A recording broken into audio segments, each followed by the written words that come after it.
foi computada. A presidência, nos termos do parágrafo 1º do artigo 132 do Regimento Interno, dispensa a leitura da ata da reunião anterior, considera aprovado e solicita sua subscrição. Esta reunião se destina a apreciar a matéria constante na pauta e a receber, discutir e votar proposições da comissão.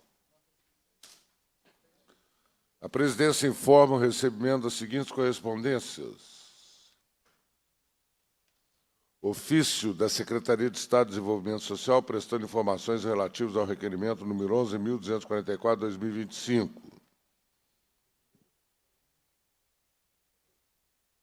Ofício da Secretaria de Estado de Educação prestando informações relativas ao requerimento número 12.410/2025. Ofício da Empresa de Pesquisa Agropecuária de Minas Gerais prestando informações relativas ao requerimento número 12.547/2025. Ofício da Fundação Hospitalar do Estado de Minas Gerais, prestando informações relativas ao requerimento número 12.584/2025.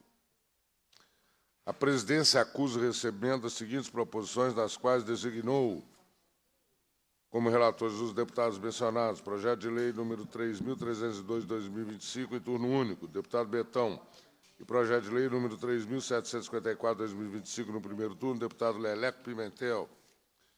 Passa-se a primeira fase da ordem do dia, que compreende a discussão e a votação de pareceres sobre proposições sujeitas à apreciação do plenário.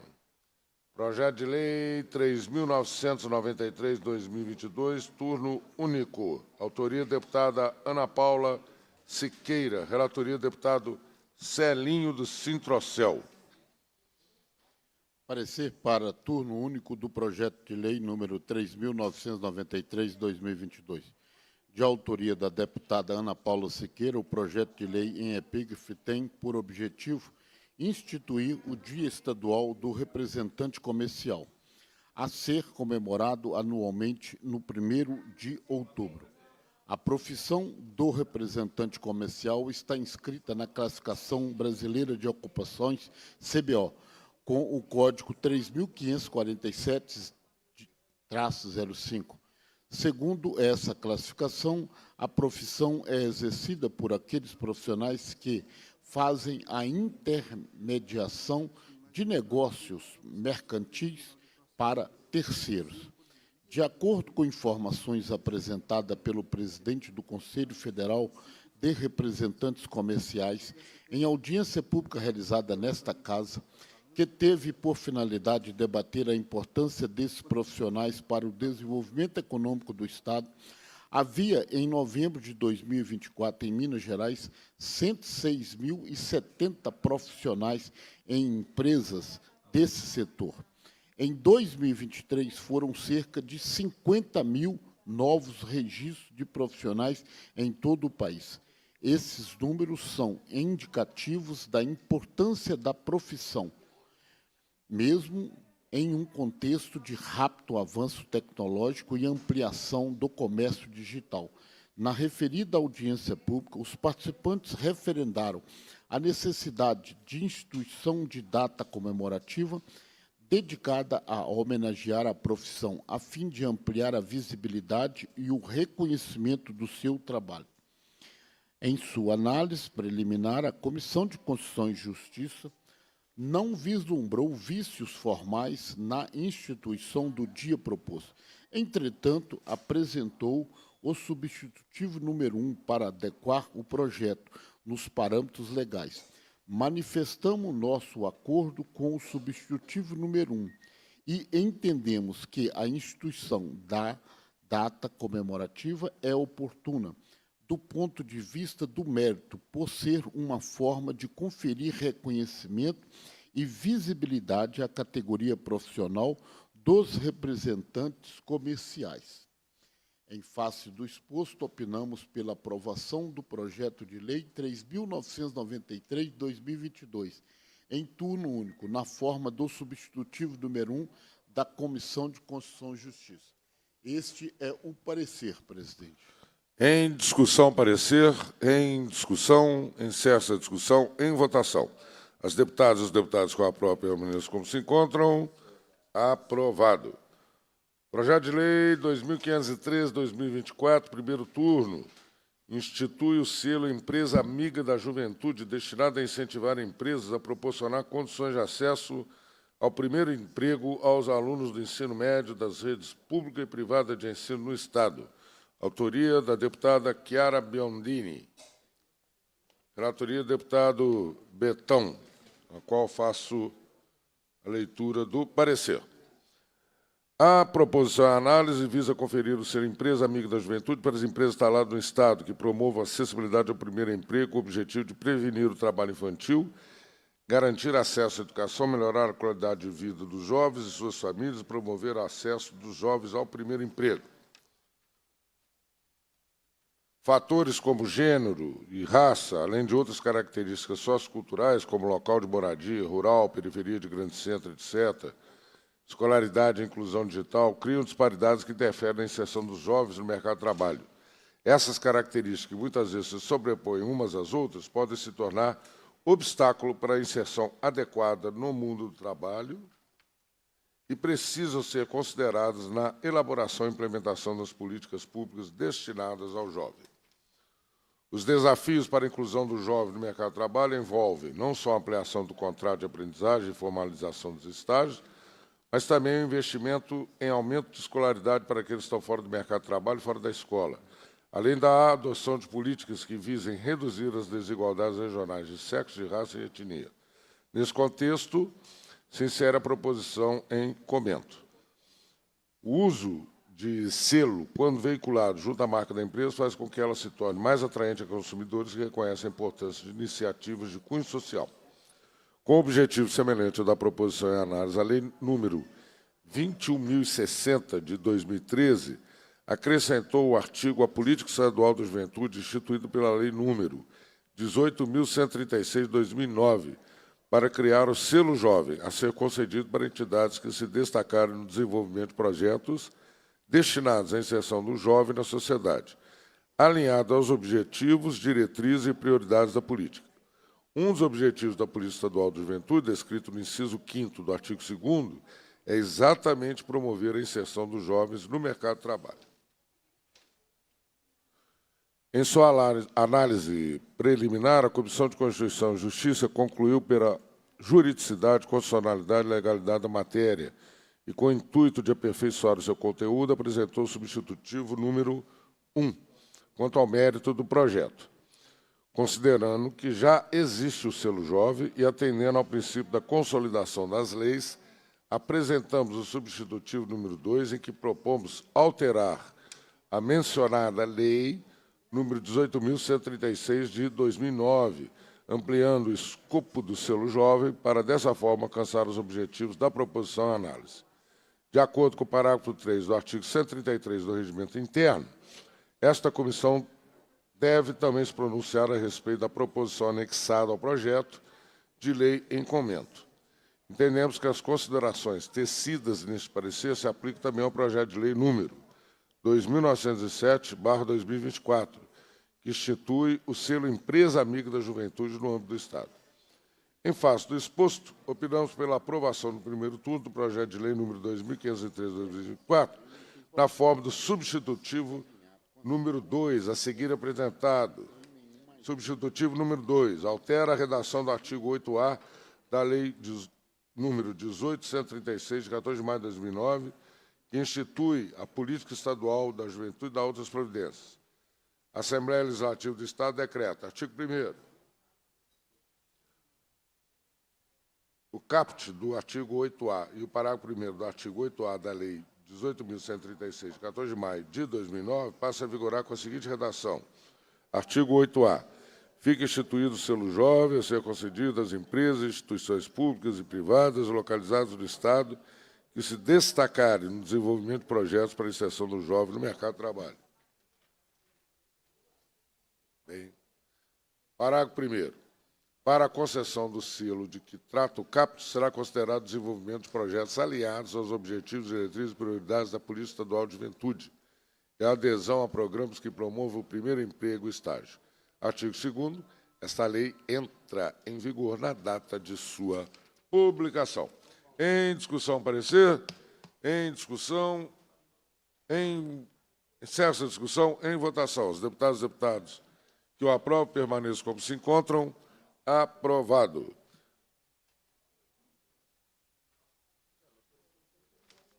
Ordem do dia, segunda fase. Passa a segunda fase da ordem do dia, compreende a discussão e a votação de proposições que dispensam a apreciação do plenário. Projeto de Lei 1241/2023, turno único, declara de utilidade pública a Associação de Catadores e Separadores de Materiais Recicláveis de Santa Rita de Caldas, com sede no município de Santa Rita de Caldas. Autoria do deputado doutor Maurício, parecer pela aprovação. Relatoria do deputado Betão. Em votação, o projeto de lei pelo processo nominal. Como vota o deputado Celino Citrocel? Voto sim, presidente. Como vota o deputado Luizinho? Só um minutinho. É favorável, senhor presidente. Deputado Betão vota sim. Aprovado o projeto. Projeto de lei número 2075, turno único. Declaro de utilidade pública o projeto social comunitário Crescer, com sede no município de Montes Claros. Autoria do deputado Sargento Rodrigues. Parecer pela aprovação. Relatoria do deputado Betão. Em votação, projeto de lei pelo processo nominal. Como voto, deputado Celinho, do Sintrocel. Voto sim, presidente. Deputado Luizinho. Sim, presidente. Deputado Betão vota sim. Aprovado o projeto. Projeto de lei 3.715/2025, turno único. Declara de utilidade pública a Associação Comunitária do Cerrado, com sede no município de Desterro de Entre Rios. Autoria da deputada Ione Pinheiro. Parecer pela aprovação. Relatoria do deputado Betão. Em votação, projeto de lei pelo processo nominal, como voto deputado Celino Citrocel. Voto sim, presidente. Deputado Luizinho. Sim, senhor presidente. Deputado Betão vota sim. Aprovado o projeto.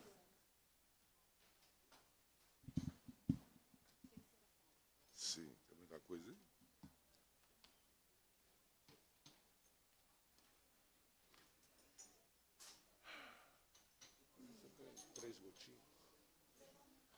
Passa-se a terceira fase da ordem do dia, que compreende o recebimento, a discussão e a votação de proposição na comissão. Sobre a mesa.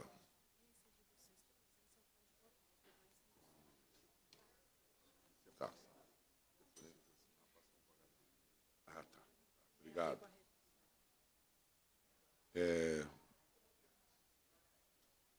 Obrigado. Tá, passa. Já falei isso aqui. Sobre a mesa, requerimentos dos deputados Betão, Celino Citrocel e deputado Luizinho. Um requerimento que seja formulado voto de congratulações com o Observatório Sindical Brasileiro Claude Smith Riani pelo lançamento da revista Purac. É isso? Purac. É por aqui?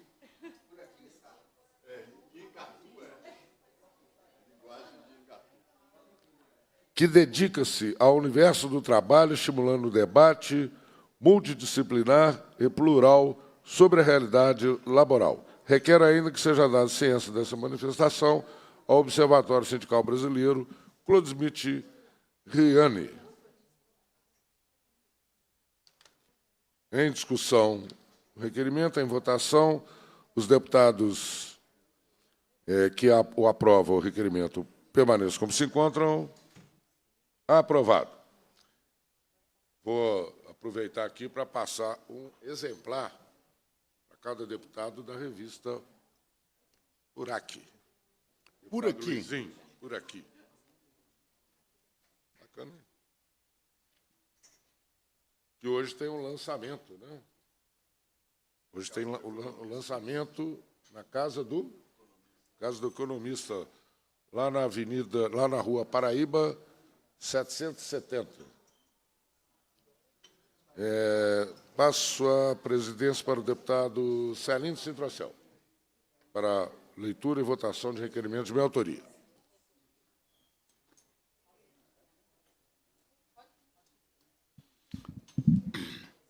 Requerimento 16.167/2025, de autoria do deputado Betão, requer seja encaminhado ao diretor-presidente da Companhia de Saneamento de Minas Gerais e à diretor-presidente da Copasa, Serviço de Saneamento Integrado do Norte e Nordeste de Minas Gerais, S.A., pedido de informações técnicas científicas com metodologia e pesquisa que substancie e comprove a eficiência ou insuficiência da Copanor-Copasa na prestação de serviços na região, além da necessidade da contratação de gestão e prestação de serviço por empresa terceirizada.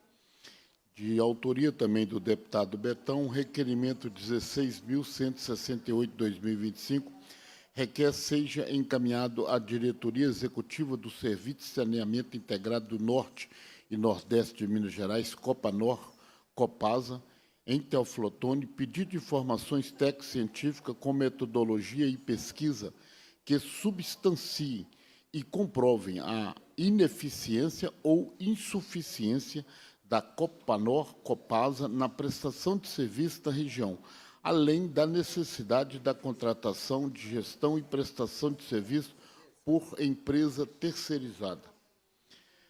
Requerimento 16.169/2025, de autoria do deputado Betão, requer seja encaminhado à Prefeitura Municipal de Teoflotone pedido de providência para que seja revista a decisão de autorizar a Copanor a estabelecer parceria público-privada, PPP, para gestão e operação do serviço de saneamento básico e abastecimento de água potável neste município. O pleito fundamenta-se no fato de que a atual prestação realizada pela Copasa Copanor tem garantido ao longo dos anos importantes benfeitorias estruturais e investimento contínuo. Além disso, preocupa o impacto econômico das famílias da região pela substituição da manutenção da tarifa única estadual de tarifa diferenciada praticada pelas empresas terceirizadas, bem como a estabilidade profissional dos trabalhadores que atuam no setor, diante da essencialidade constitucional do direito à água potável e ao saneamento básico com condição de dignidade humana. Solicita que esta Prefeitura reavalie a decisão, abrindo diálogo com os trabalhadores, a empresa estatal, sociedade civil e esta Casa Legislativa, a fim de garantir manutenção na qualidade do serviço.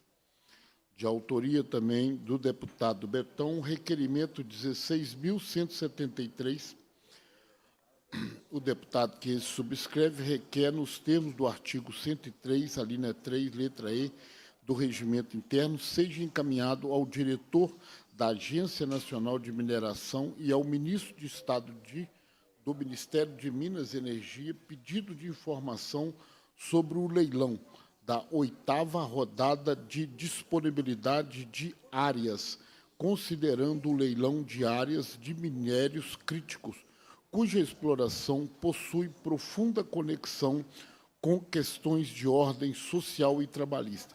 Requer as seguintes informações fundamentais para avaliar as empresas vencedoras e os impactos das suas atividades. Quais foram os critérios técnicos e financeiros exigidos para a participação do leilão? Por que não foi exigida a experiência prévia no setor mineral, considerando o risco de acidentes de trabalho, de problemas socioambientais na complexidade da exploração de minerais críticos? Quantas empresas participaram do leilão e quais foram as 10 maiores vencedoras em número de áreas e valores investidos? A Agência Nacional de Mineração verificou a capacidade econômica e técnica das empresas antes de homologar os lances? A Agência Nacional de Mineração verificou a idoneidade fiscal e a regularidade perante a Previdência Social CNIS das empresas participantes antes de homologar os lances, de modo a coibir participação de entidades com histórico de descumprimento de obrigações trabalhistas que concorrem deslealmente com empresas regulares? Quais medidas foram adotadas para garantir que as empresas vencedoras terão capacidade econômica para honrar os vínculos empregatícios, obrigações trabalhistas e previdenciária? Qual a composição societária da empresa? Há sócios controladores estrangeiros? Quais as exigências ambientais e, em especial, o plano de proteção à saúde e à integridade física dos trabalhadores e das comunidades do entorno foram estabelecidas para a exploração das áreas licitadas? A previsão de auditorias independentes para verificar o cumprimento das normas de segurança e saúde do trabalho pelas empresas vencedoras? Como será feita a fiscalização para evitar a tragédia trabalhista e ambientais com as de Mariana e Brumadinho? Há cláusulas que impedem a venda dos direitos de pesquisa de grupos estrangeiros sem aval do governo? Existe acordo internacional de influência e exploração desses minerais? Requerimento 16.184, de autoria do deputado Betão, requer seja realizada audiência pública para debater os impactos das casas de operações de aposta online, BETS, sobre a saúde mental dos trabalhadores, na economia e nas políticas de assistência social, bem como discutir a tramitação do projeto de lei 4.136 de 2025, que visa restringir a propaganda das plataformas de aposta online em Minas Gerais.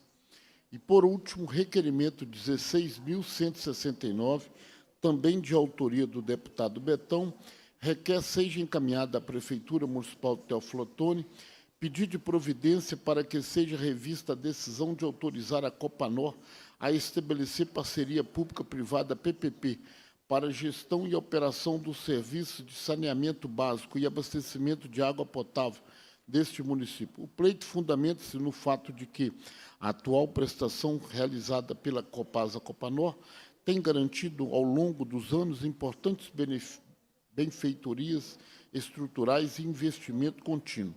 Além disso, preocupa o impacto econômico nas famílias da região pela substituição da manutenção da tarifa única estadual pela tarifa diferenciada, praticada pelas empresas terceirizadas, bem como a estabilidade profissional dos trabalhadores que atuam no setor, diante da essencialidade constitucional do direito da água potável e ao saneamento básico com condição de dignidade humana, solicita que essa Prefeitura reavalie a decisão, abrindo diálogo com os trabalhadores, a empresa estatal, sociedade civil e esta Casa Legislativa, a fim de garantir manutenção da qualidade do serviço público.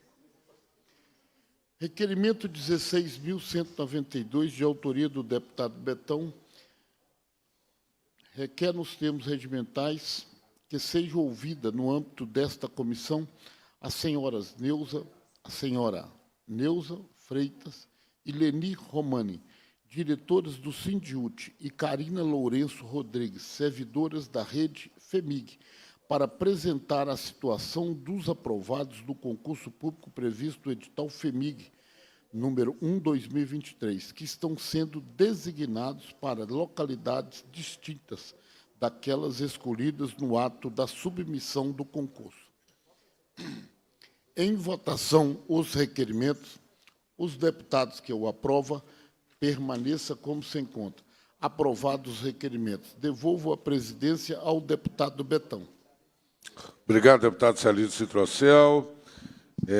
A presidência destina a terceira fase da segunda parte da reunião, conforme requerimentos previamente aprovados, para ouvir as senhoras Neuza Freitas e Lenir, diretoras do aqui. Neuza, Lenir e a Carina Lourenço, né, servidora concursada. A Neuza é diretora do Sindicato Único dos Trabalhadores de Saúde.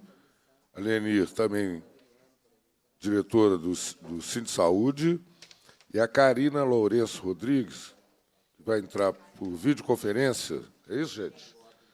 É servidora concursada da Fundação Hospitalar do Estado de Minas Gerais, para essa oitiva.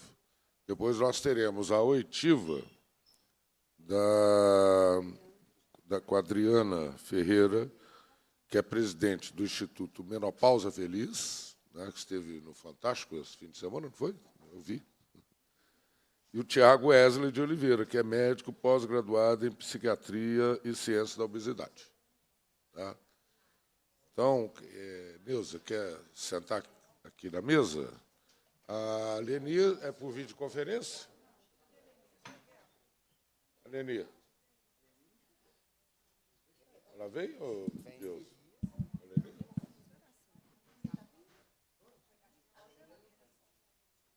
Ah, é no vídeo? A Karina está aqui, ó. Tá no vídeo aqui. Senta aqui.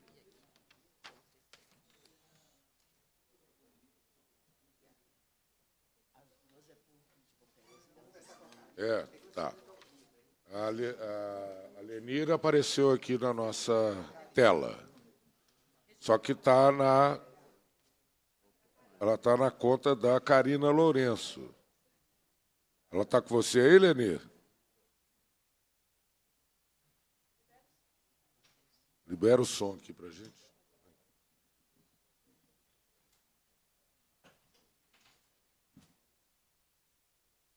Bom, enquanto ela aparece, Neuza, nós temos de 20 a 30 minutos para essa oitiva. Você vai dividir tempo igual? Sim. 10 minutos para cada um?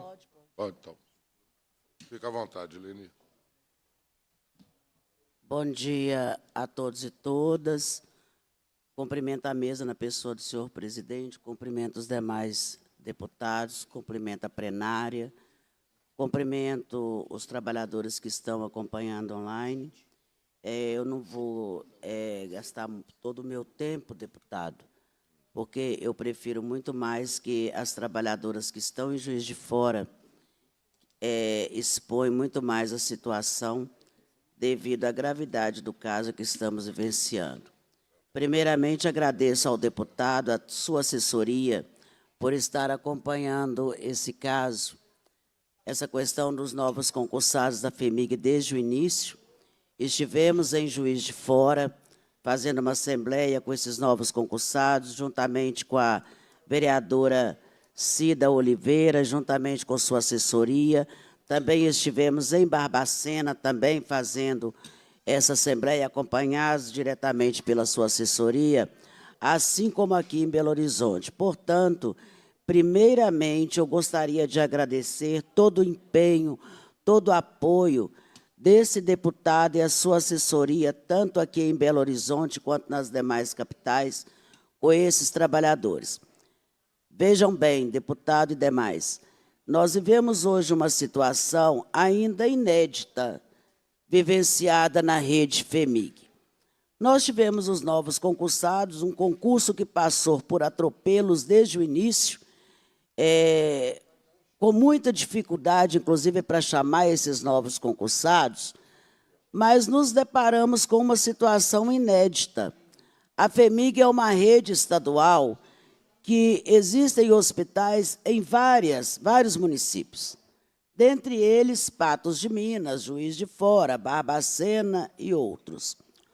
Ocorre que esses concursados que prestaram concurso para a Fundação Hospitalar do Estado de Minas Gerais, que residem em outros municípios, estão sendo lotados, por exemplo, aqui em Belo Horizonte. Nós ficamos assustados com a situação, porque são quilômetros e quilômetros, deputado Celinho, que esses trabalhadores têm que fazer um trajeto para estar exercendo a sua função pública. Nós estamos, no momento, discutindo a violência contra os trabalhadores da saúde. Inclusive, vamos iniciar agora uma campanha com o apoio do Ministério do Trabalho e também do Ministério da Saúde, inclusive sua assessoria está acompanhando. Eu faço uma pergunta. Existe uma violência maior do que lotar uma mãe de família que mora, por exemplo, lá em Patos de Minas, para trabalhar no pronto-socorro de Belo Horizonte, onde eu tenho áudios de um filho desta mãe solicitando sua presença, chorando porque não tem a sua mãe ao seu lado. A mãe que está vivendo de favores aqui em Belo Horizonte, porque toda a sua vida, deputado, é em Patos de Minas. Assim como outros em Juiz de Fora, lotados em Barbacena, a mais de 1 hora de distância. Todo concurso da FEMIG tem a opção de lotação. Isso há décadas. O trabalhador tem a opção da primeira e a segunda opção. Jamais uma pessoa morando em Juiz de Fora vai optar por trabalhar em Belo Horizonte, né? Fazer uma carga horária de trabalho em Belo Horizonte. Então, quando nós falamos da violência, quando nós falamos do adoecimento, a maior violência com os trabalhadores da saúde é essa recente.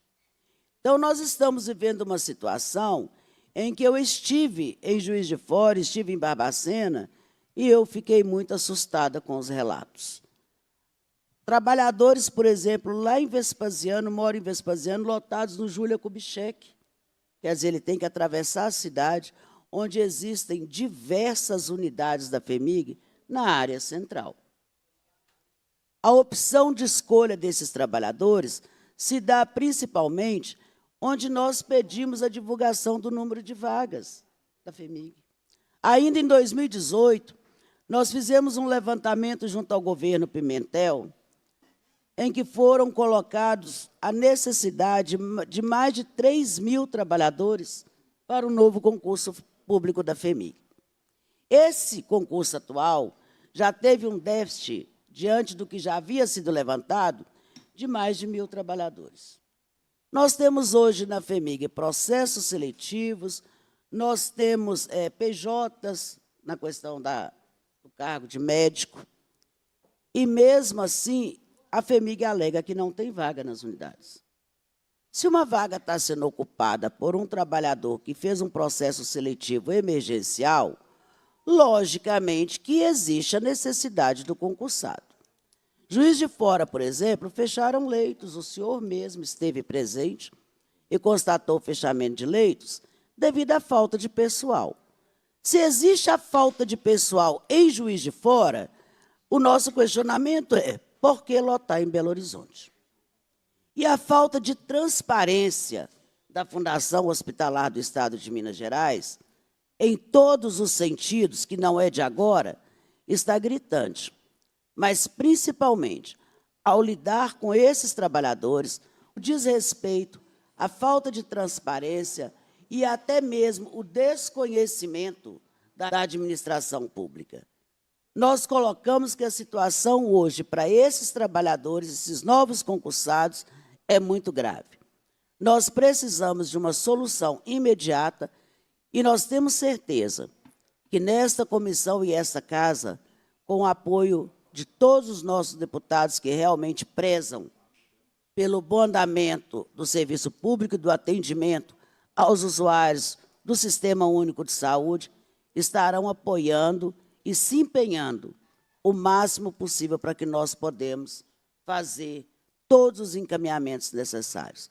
Vou deixar para minhas companheiras que estão de perto, principalmente com a situação de Juiz de Fora, mas, antes de mais nada, antes de concluir, mais uma vez agradecer todo o empenho dessa comissão e desse deputado que está caminhando juntamente com esses novos concursados, como sempre caminhou conosco, junto a todas as pendências dos trabalhadores da rede FEMIG. Meu muito obrigado a todos e todas.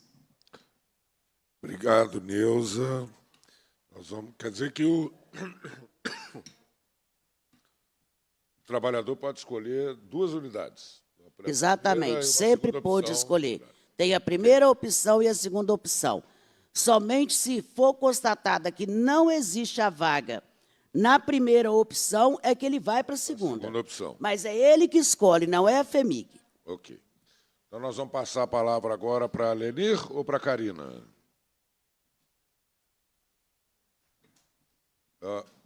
Gente, como é que abre o áudio aqui? Elas que têm que... Vocês têm que abrir o áudio aí. Pronto, abri. Boa tarde, deputado Betão. Agora eu consegui falar com o senhor. Muito prazer. Bom dia a todos. Tá me escutando? Sim, sim. Bom dia a todos. Quero pedir perdão pelo meu atraso, né? Que eu tive um contratempo aqui na minha casa, né? Então eu não consegui entrar na reunião mais cedo. Então, quero reafirmar que a minha amiga Neuza está falando, né? Eu procurei a Neuza e a Lenir. Agora, eu sou uma das candidatas à comissão, né, dos aprovados da FEMIG aqui, representando todos os candidatos de Juiz de Fora, né?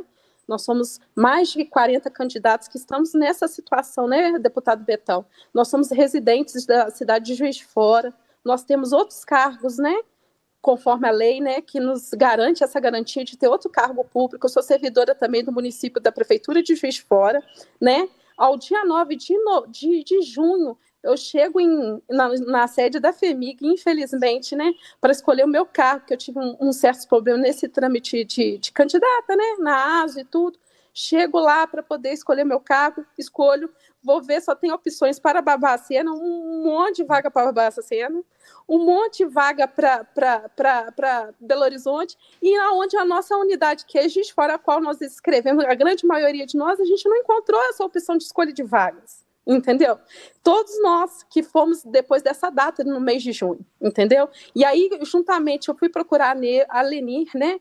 E a Lenir me apresentou a Neuza, e a gente foi apresentar ao sindicato, né? Essa causa nossa, porque nós estamos gastando dinheiro para ir para Barbacena, porque a FEMIG não paga para nós essa passagem, né? Nós vamos de carona, sofrendo risco, que o deputado é da nossa cidade, sabe como que é difícil essa locomoção de Juiz de Fora até Barbacena, o trânsito, acordando cedo. Eu tive que pedir, eu vou falar de, caso esporádico, alguns candidatos também estão na mesma, eu tive que pedir licença do meu cargo por causa disso, entendeu? E sabemos que na nossa cidade tem vaga, entendeu? Tem setores fechados que é onde a gente, como candidato aprovado, poderia estar exercendo a nossa função, entendeu?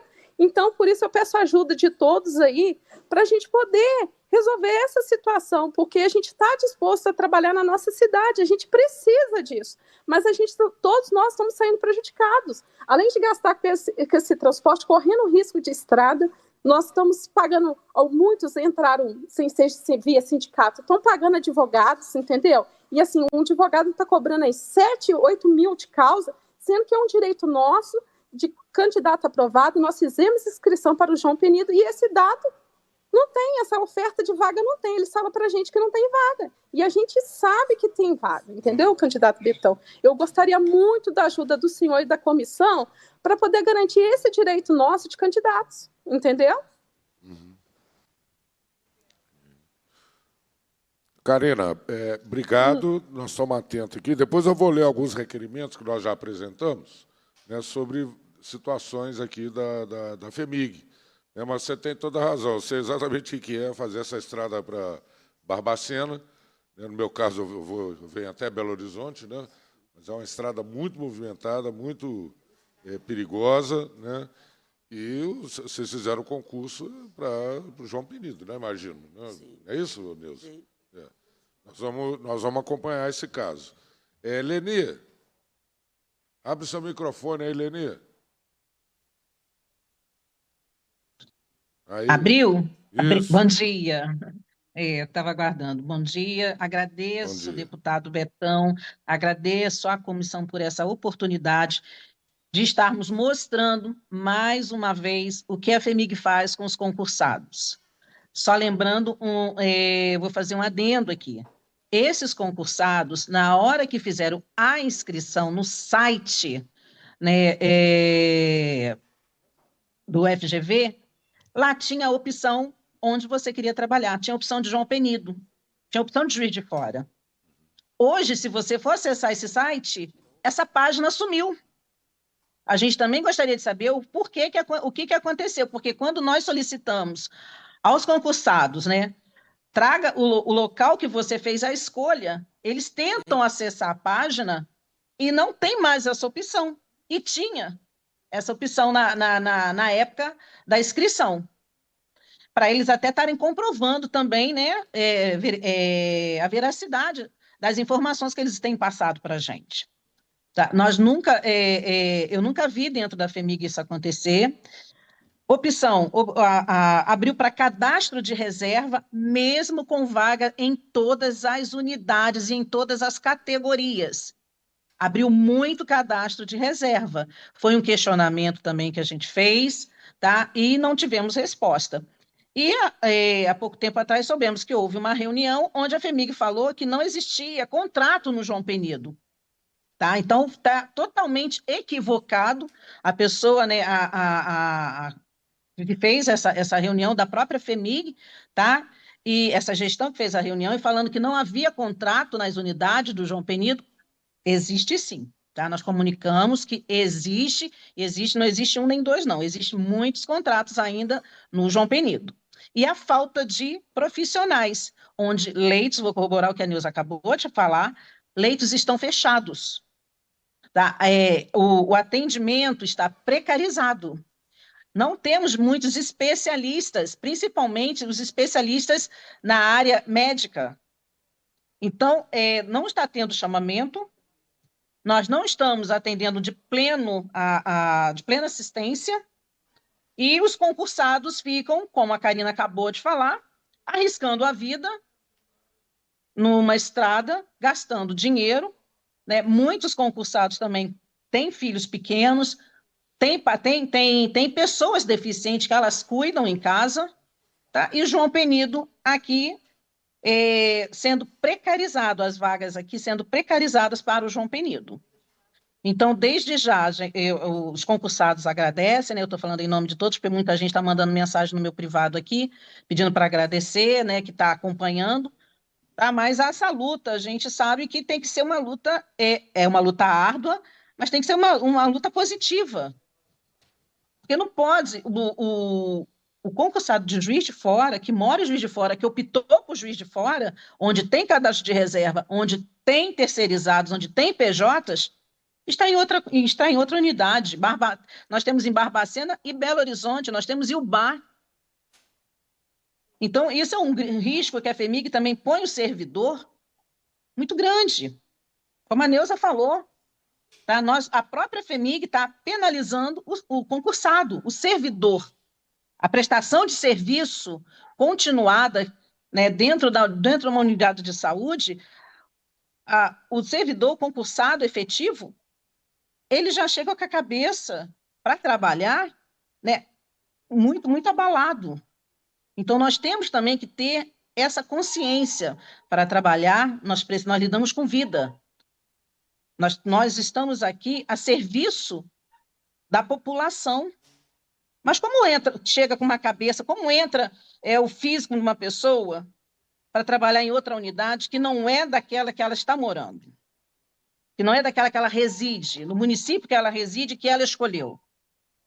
Fica muito complicado, o deputado, tá? E o pessoal da comissão aí também.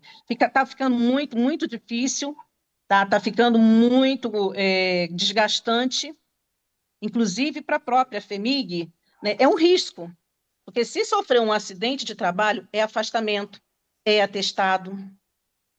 Então, eu acho que deveria olhar com mais primor, olhar com mais responsabilidade para essa situação. E desde já a gente agradece muito o seu empenho junto a essa situação que nós colocamos nas suas mãos. Obrigada.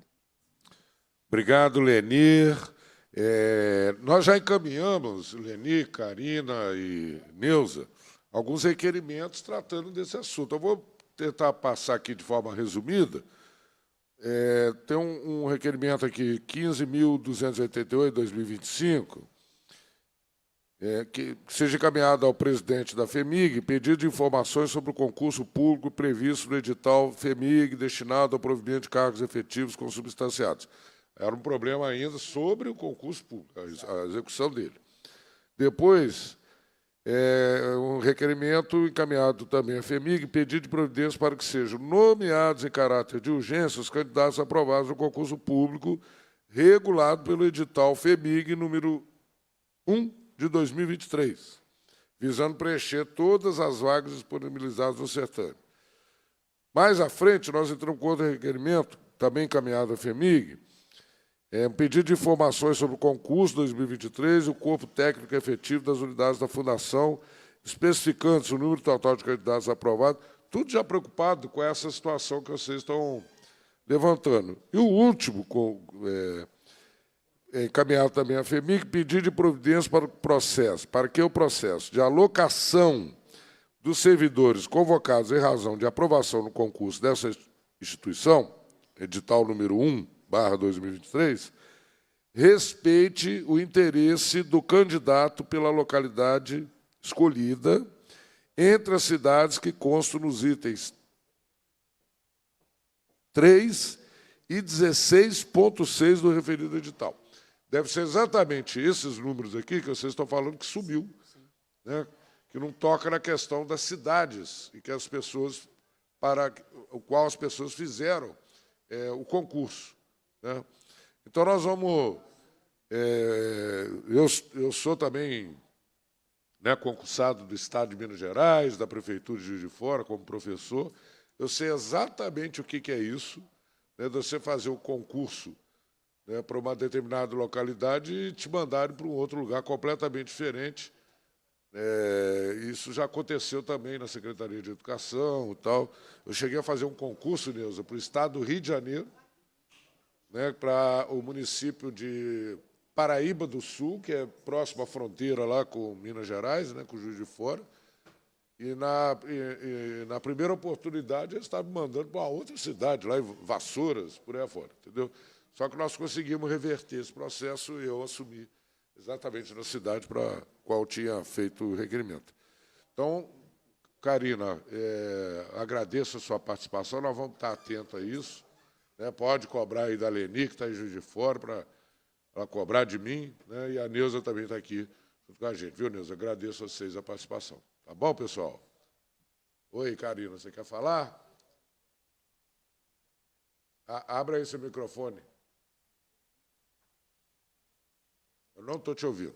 Então, deputado Betão, reforçando a palavra da Nelly, falando questão de médico, nesse grupo nosso de aprovados, nós temos médicos em Barbacena que fizeram inscrição para Juiz de Fora, também está na mesma situação que a nossa, querendo ficar na cidade a qual fez inscrição. Então, essa questão que estão alegando a FEMIG, que não tem médicos interessados em ficar em Juiz de Fora, isso aí é um equívoco, porque eu posso dar o nome para o senhor, depois passar para o Kiko, que quero agradecer também o Kiko, que tem ajudado muita gente nessa causa, né? Certo. Que é os seus apoiadores, né?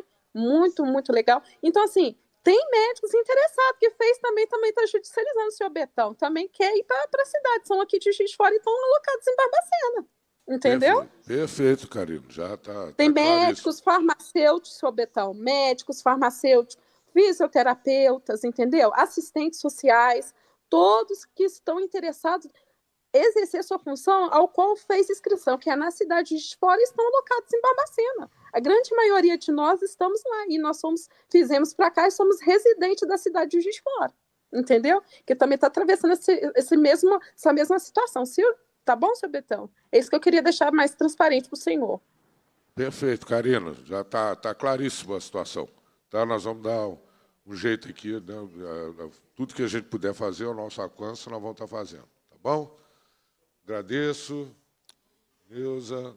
Deputado Betão, presidente dessa comissão e demais, Karina, Leni, todos que estão acompanhando online, eu só tenho a agradecer, Betão, a oportunidade, mais uma vez, se comprova a responsabilidade, o compromisso desta comissão e deste deputado com os trabalhadores da saúde. Lembrando que, quando se fala em cadastro reserva, a FEMIG nunca fez concurso para cadastro reserva, porque quando a FEMIG já abre concurso, já é devido aos números de cargos vagos. Então, não se justifica fazer um concurso com um cadastro reserva, sendo que existe o número de vagas amplamente divulgado, inclusive pela imprensa mineira, inclusive nesta casa, da falta de trabalhadores. Quando se coloca um concurso, ninguém vai fazer um concurso público em Juiz de Fora para vir trabalhar em Belo Horizonte. Isso é surreal. É a primeira vez que nós vimos uma situação dessa na FEMIG, colocando também que quando se coloca a situação desses trabalhadores virem trabalhar em Belo Horizonte, nós sempre pontuamos que a saúde ela é composta por 85% de mulheres. Tem um grupo aqui falando da menopausa, que está fazendo a discussão da menopausa, na violência contra a mulher. O olhar atento de vocês a essas mulheres da saúde. São essas mulheres da saúde com duplo, triplo vínculo empregatício, muitas delas arrimo de família, muitas já envelhecidas e no clima da situação da menopausa, onde está sendo feito essa discussão com muita propriedade. Então, quando nós falamos, nós temos que ligar uma coisa com a outra. Quando você vê uma mãe de Juiz de Patos de Minas, Betão, largar toda a sua família em Patos de Minas, sua vida, a sua família, seus filhos pequenos, para vir trabalhar em Belo Horizonte, isso é surreal, isso é inacreditável, porque a FEMIG ela é uma fundação estadual. E todas as cidades que têm o concurso público, quando a pessoa faz o concurso público, já é para aquela cidade, porque nós já temos os cargos.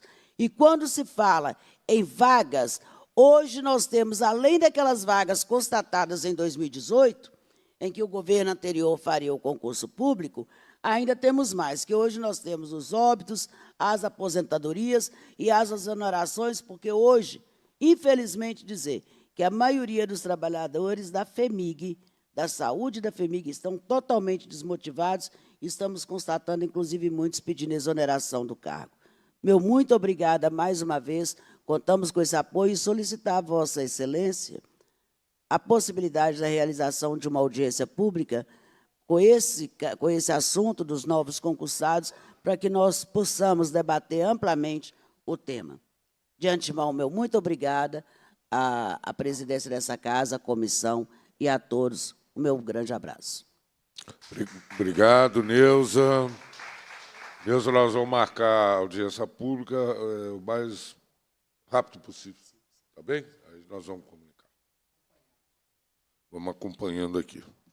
Agora nós vamos para a oitiva. Eu vou chamar aqui a presidenta do Instituto Menopausa Feliz, Adriana Ferreira. Vai o Tiago, né, Wesley, que é médico pós-graduado em psiquiatria e ciência da obesidade. Pode subir aqui. A Nayara Cristina, quem que é? Educadora física, quer subir. E a Fernanda Carolina, técnica de segurança do trabalho. Pode subir todo mundo aqui para a mesa. Por favor.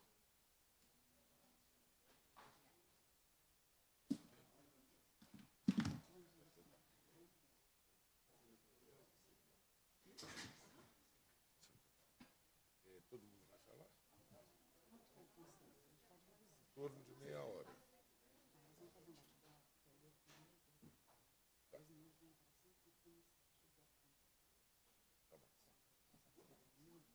Tá bom.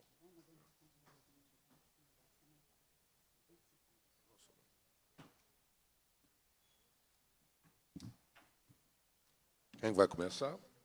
Adriana Ferreira. Bem, bom dia a todos. Quero parabenizar o deputado Betão pela solicitação que foi muito bem aceita quando nós a fizemos. Quero parabenizar nossa amiga que nos antecedeu, que teve uma fala muito potente e poderosa, e por ser mulher, a gente sabe a representatividade que é. Nós estamos aqui enquanto Instituto Menopausa Feliz. Nós nascemos da necessidade de informação, acesso e assistência à saúde da mulher na menopausa. E nós estamos aqui com um corpo técnico e mulheres também que estão na menopausa, para vocês entenderem o que é a menopausa e o que nós estamos falando. Quando nós solicitamos ao deputado Betão que fizesse essa oitiva com a gente, tivéssemos logo em seguida uma audiência pública, era para que debatêssemos a menopausa no ambiente de trabalho. Então, considerando que nós somos o Instituto Menopausa Feliz, nós estamos a nível nacional, nós estivemos no mês passado no Ministério do Trabalho solicitando que a menopausa fosse considerada risco psicossocial. Enquanto risco psicossocial, nós estamos aqui com o nosso doutor Tiago. Doutor Tiago, dá só uma pincelada do que é risco psicossocial, por favor. Bom dia. Deputado Betão, muito obrigado pelo convite. Risco psicossocial é o risco que as mulheres são submetidas a uma alteração hormonal devido a processos de menopausa, onde esse quadro social dela pode piorar e ela pode entrar num quadro de depressão, em isolamento social, onde esse isolamento social, esse quadro depressivo, vai afetar várias esferas da vida dela, tanto familiar, pessoal e profissional. Mediante o que o doutor Tiago disse, esse aqui é um outro dado muito importante. Foi isso que mensurou, na verdade, a nossa reunião no Ministério do Trabalho e a nossa reunião aqui com o deputado Betão. O Ministério do Trabalho soltou a informação que 472 mil pedidos de afastamento feito pelo INSS foi especificamente por motivo de doença mental e que originou a criação da NR1, que é a norma regulamentadora número 1, que determina que todas as empresas que têm cerca de 100 funcionários têm que ter um psicólogo para poder analisar o risco psicossocial e como essas pessoas estão vivenciando no ambiente de trabalho o seu psicológico. E aí a gente volta novamente. 64% desses 472 mil pessoas eram mulheres acima de 41 anos. Doutor Tiago, eu peço novamente a sua intenção aqui junto com a gente para poder falar quais são os sintomas psicológicos que uma mulher tem quando entra na menopausa. Vamos lá, Adriana. Esse dado é um dado muito importante, que apesar da gente ter ali 64%, né, de afastamentos por questões de saúde mental, a saúde mental, o quadro depressivo, ele é multifatorial. Multifatorial quer dizer que várias causas podem levar a esse sintoma depressivo. E uma delas é a alteração hormonal que essas mulheres acima dos 40 anos apresentam com a falência ovariana, que vai diminuindo a produção hormonal dela. A gente sabe que as mulheres em climatério e menopausa, os sintomas do climatério e menopausa são mais de 70 sintomas registrados e outros mais possíveis sintomas relacionados ao climatério e menopausa. E entre eles entra a saúde mental. Essa mulher que começa a ter um processo de produção hormonal irregular no climatério acima dos 40 anos, ela pode apresentar sintomas emocionais, como quadro depressivo, sintomas ansiosos, insônia, irritabilidade, esquecimentos, que a gente chama de névoa mental, e esses sintomas são muitas vezes confundidos com o quadro depressivo real, que pode ser piorado ou intensificado devido ao quadro hormonal. E elas não respondem aos sintomas, aos antidepressivos, porque nenhum antidepressivo vai ter ação de uma reposição de um tratamento adequado para essas mulheres na menopausa. E é onde acontece a maioria desses afastamentos. Por quê? Porque o olhar para essa mulher, ele está comprometido. A gente não está entendendo que a saúde mental dessa mulher existe um componente importante que é a reposição hormonal. E que tratar essa mulher somente com antidepressivos, tá, e psicoterapia, muitas vezes não vai trazer resultado. Tanto é que a gente tem um número altíssimo de mulheres afastadas por saúde mental acima dos 41 anos. Isso que o doutor Tiago mensura é de extrema importância, porque, mediante esse número de 64%, mensurado enquanto números, foram mais de 300 mil mulheres. E o diagnóstico dessas mulheres foram 141 mil mulheres com quadro especificamente número 1, de depressão, 113 mil com ansiedade, e aí desce para burnout e irritabilidade. Então, nós solicitamos ao Ministério do Trabalho, estamos aqui nessa casa também, para solicitar que a menopausa seja incluída na NR1, porque, literalmente, enquanto inclusão de justiça social e de direito. Porque nós temos que entender que a mulher é diferente do homem, fisiologicamente e biologicamente. E isso está refletindo hoje no ambiente de trabalho. E nós perguntamos, enquanto a NR1, se a saúde da mulher não cabe na norma, a norma é quem precisa mudar. Essa é a nossa pergunta que nós fazemos. Hoje nós já temos vários países no mundo que estão literalmente criando redes de apoio, políticas públicas e programas para as mulheres no ambiente de trabalho. Posso citar vários aqui. Portugal, Reino Unido, França, Itália, Escócia, todos eles já estão atuando, porque o mundo está envelhecendo. E nós não podemos esquecer que hoje, o Brasil, nós somos o 5º país em idosos.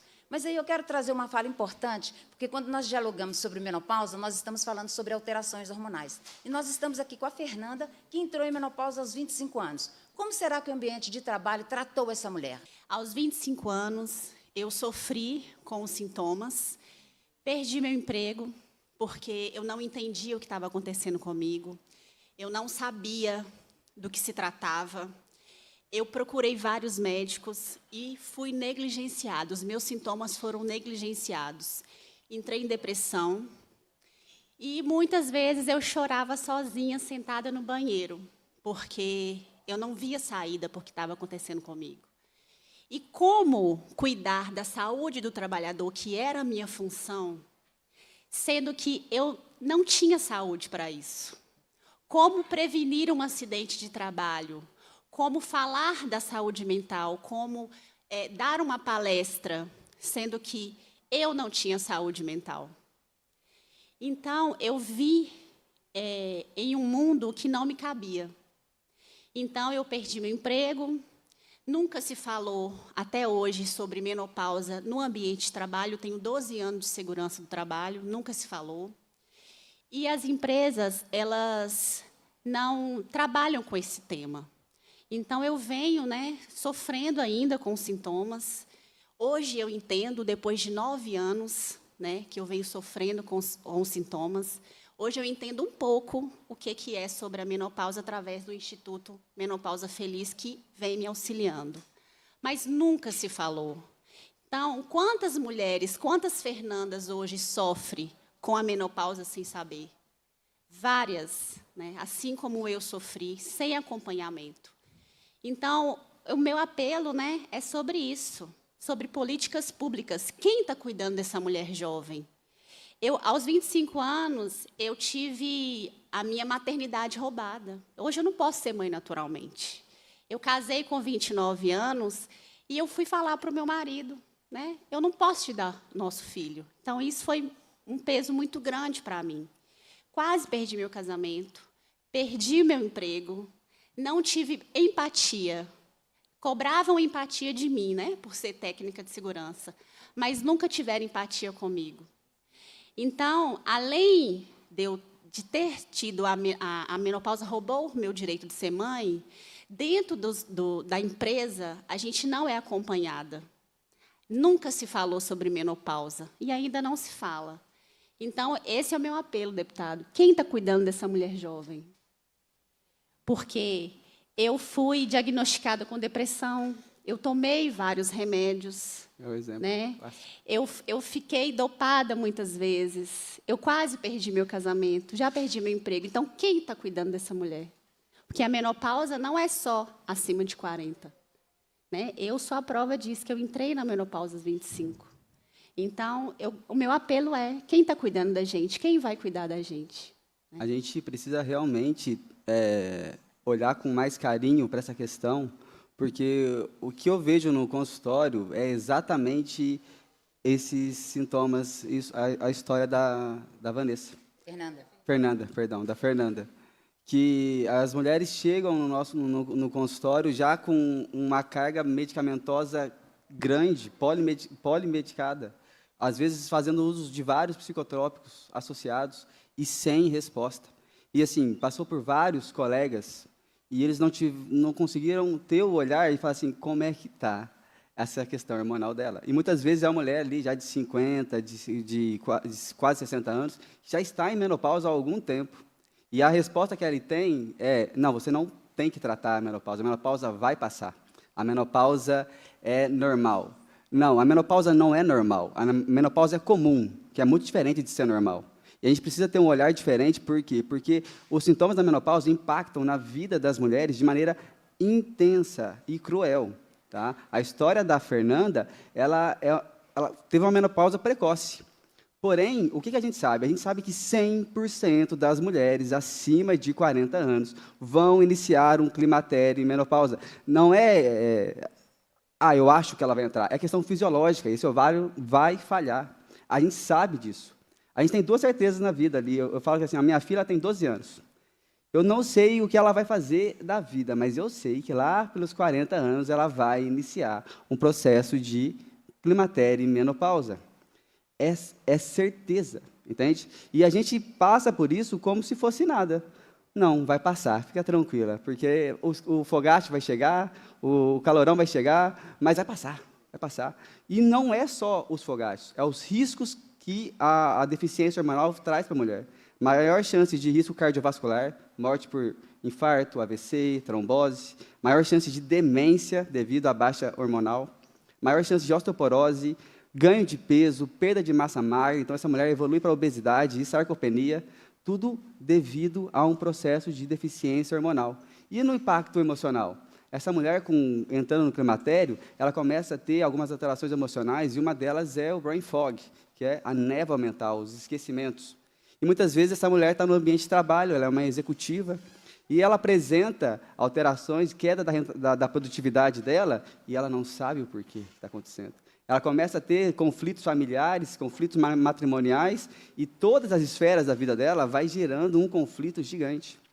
Quando eu tive uma paciente que ela teve ela estava numa reunião, deputado, e essa reunião era muito importante para ela, e ela teve um episódio de fogacho e sudorese, bem no meio da reunião, onde ela estava apresentando. Ela foi tida como despreparada, que ela não era competente, ela não podia estar ali. Por quê? Porque o julgamento foi esse, o princípio do julgamento foi esse, mas, na realidade, ela estava passando por um momento fisiológico dela. E que, se ela tivesse tido um acompanhamento ideal, provavelmente ela não teria passado por isso. Isso comprometeu completamente a questão profissional dela, né? E quantas mulheres não devem passar por isso? Então, só um adendo. Você falou da névoa mental, e eu dou muito palestra, né? Nos meus treinamentos, acontecia muito, eu travava, eu esquecia muito do que eu estava falando. E uma das falas que eu vi da minha liderança é que eu não estava atendendo às expectativas da empresa. Por isso que eu estava sendo desligada. Então, essa névoa, para mim, que não tinha conhecimento sobre a menopausa, era depressão, né? É porque eu estou passando por um momento difícil. Mas essa névoa me prejudicou muito, principalmente em entrevistas. Às vezes, eu tinha aquilo na minha cabeça, na hora que eu ia falar, eu travava, eu esquecia do que eu estava falando. Então, aí eu precisava de um tempinho para poder, né, me recompor. Então, isso me prejudicou demais. E a fala de um médico que eu fui, quando ele me deu o diagnóstico, eu falei assim, doutor, e agora? O que é que eu faço com essa menopausa? Porque eu entrei aos 25 e fui diagnosticada aos 29. Ele virou para mim e falou assim, se apega naquilo que você acredita. Mais nada. Gente, é tão importante esses depoimentos, porque qualquer mulher hoje que esteja acima dos 35 anos, que é quando as alterações hormonais começam, pare e pense um pouquinho. Quantas vezes você estava com óculos, você o colocou e ficou procurando, gente, onde eu pus meu óculos? Ou então você olha para o seu celular e fala assim, gente, pega e o nome esqueceu, sumiu.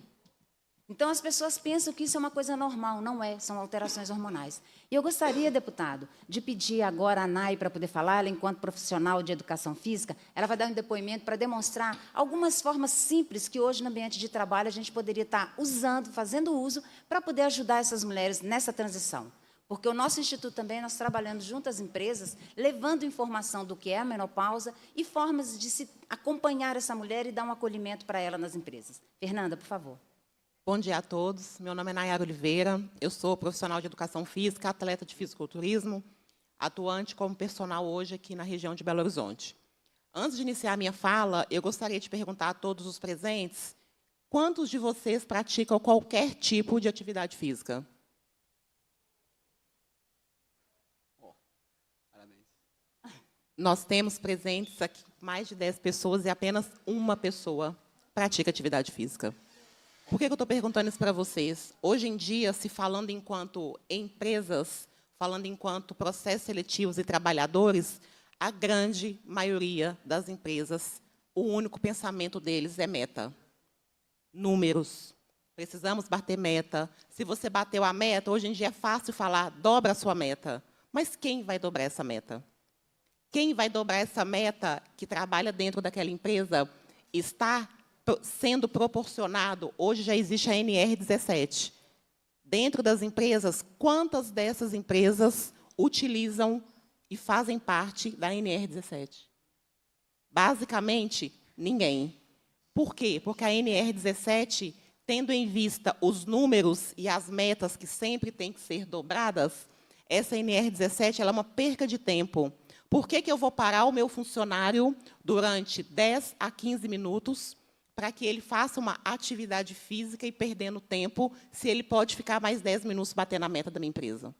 Só que eles não lembram que a NR17 ela foi feita, ela foi criada para proporcionar o alívio mental daquele trabalhador.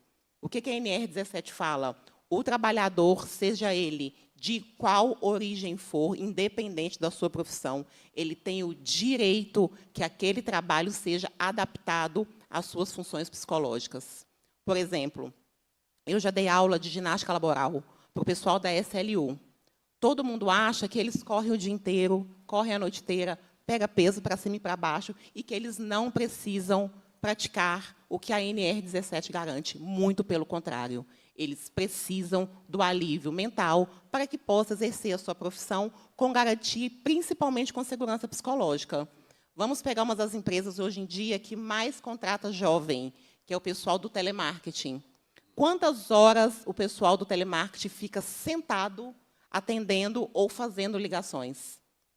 A NR17 garante que eles tenham de 10 a 15 minutos diários para a prática da atividade física. Nayara, mas uma pessoa que fica sentada, trabalhando, ligando, como que ele vai praticar atividade física? Atividade estática, atividade de alongamento, atividade que apenas acelere um pouco o seu batimento cardíaco, para que o cérebro receba um pouco de oxigenação e, consequentemente, ele consiga resolver e dar mais desenvolvimento e mais desempenho no trabalho.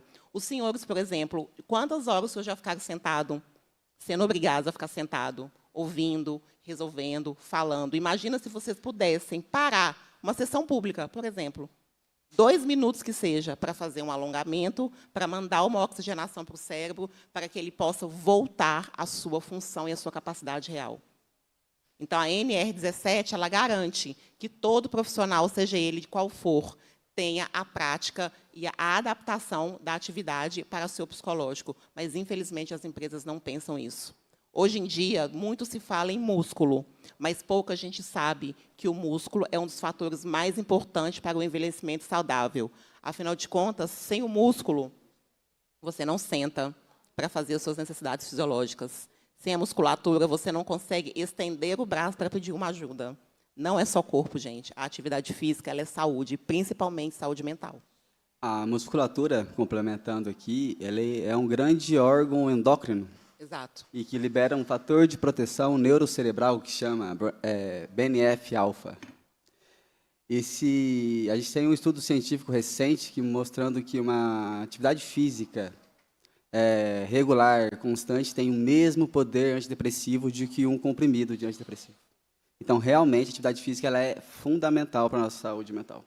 Só complementando. A atividade física, gente, ela é praticada, a OMS informa que seria necessário, o ideal, um mínimo de 120 minutos por semana para que você tenha o seu corpo e, principalmente, a sua mente oxigenada e com saúde.